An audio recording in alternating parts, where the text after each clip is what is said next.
Það styttist í Póllandsför, mér skilst að það séu einhver svona afföll í hópnum. Já, við erum ekki alveg komnir með hópinn sem 100%. Það er Arnar Freyr Arnarsson fram, hann fer ekki með okkur út.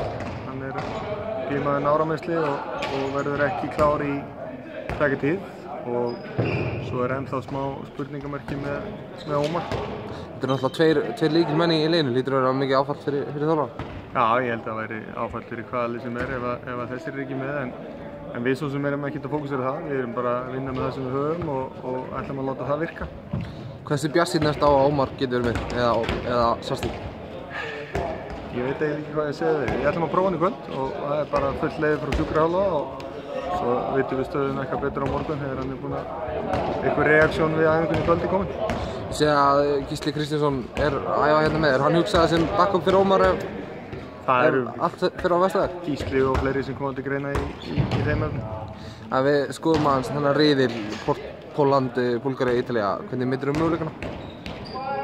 Möguleikarnir eru klárlega til staðar og það er alltaf verið bara okkar markmið að við ætlum okkur áfram og við ætlum okkur í EM í sumar en það er ekkert breytt í heimefni sama hvernig vantar.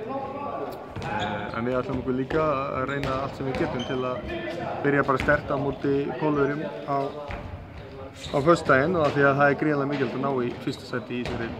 Ég talaði við fyrir svona 2 vikum, þá vissir ekki mikið Búlgaríu og Ítalíu. Hefur eitthvað bæst í fróðleik þinn þessi tvö lið?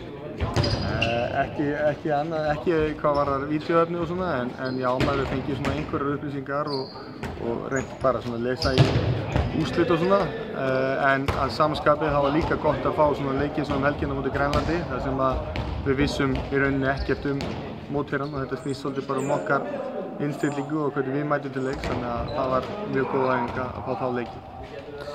Takk fyrir.